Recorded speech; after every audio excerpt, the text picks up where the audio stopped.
Баршаңызға қайырлы күн достар. Сіздермен бірге Гүлзия Есетова. Бүгін сіздермен бірге бешбармақ дайындаймыз. Мен мында жылқының етін және сиырдың етін қазы салдым. Барлығын жуып, салқын суға салып қоямыз. Тұз себеміз.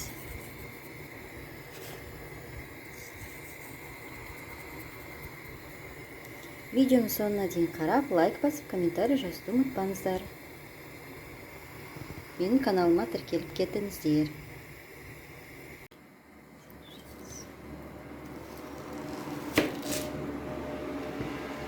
Асқа қажетті көкөністерді дайындап қоямыз. Пиязды туралағамыз жіңішке етіп.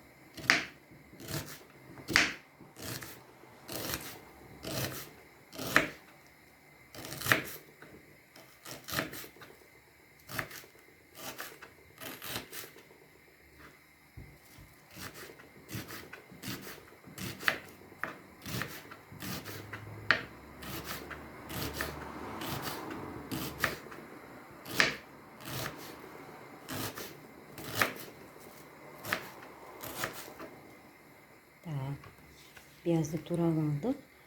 Енді картоп аршимыз.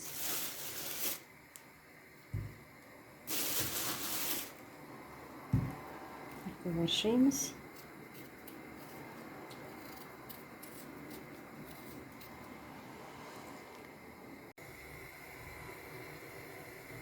Етімізді қараймыз.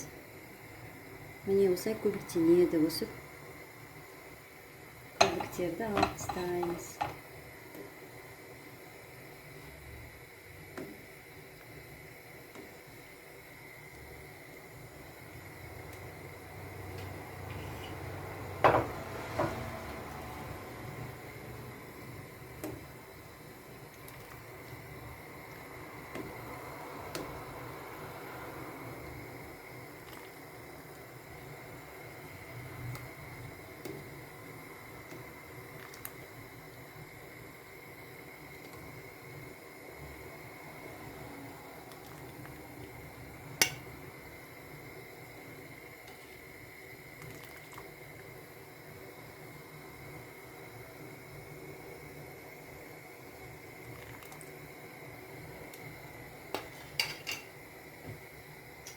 Сүт сорпамызды жақсылап сапырамыз.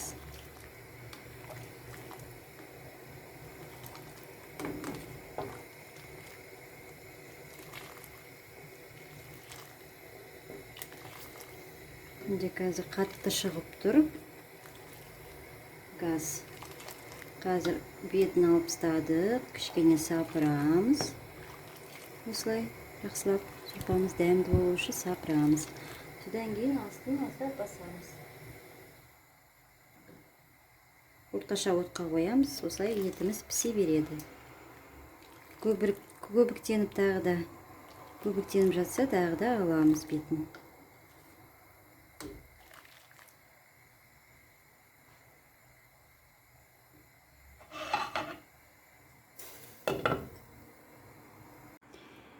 Пока что етіміз пісіп жатырғанда ет нанымыздың нанын дайындаймыз. Ол үшін бізге ұн керек. Жұмыртқа. Су.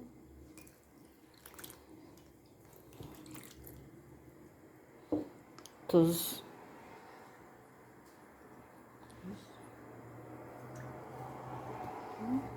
Қамыр жасаймыз.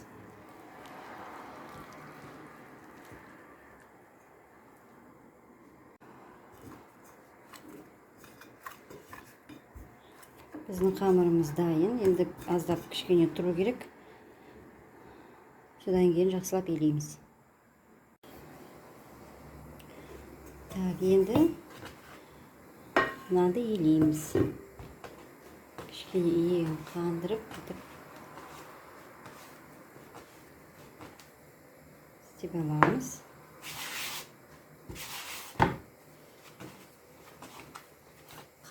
Қатты да емес, орташа осылай істеп аламыз.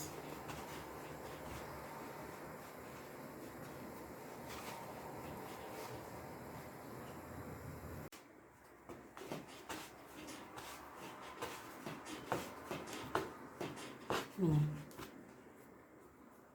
Жарайды. Енді қамыр елейміз.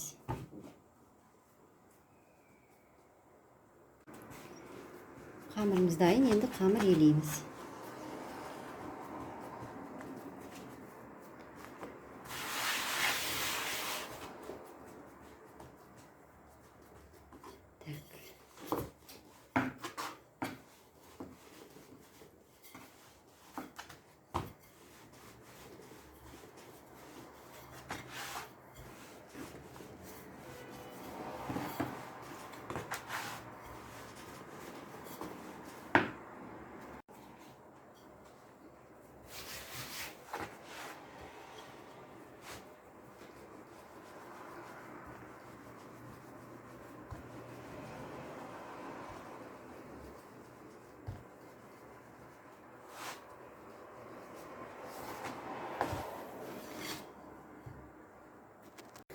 Картопты салып пісіріп аламыз.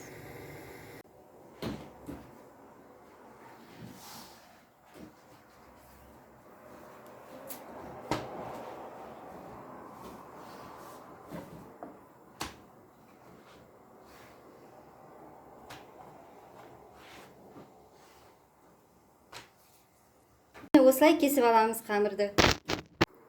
Міне осылай қамырды кесіп аламыз.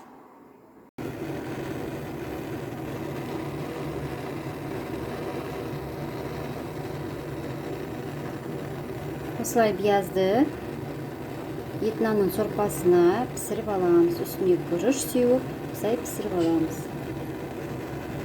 Бір 10-15 минуттай.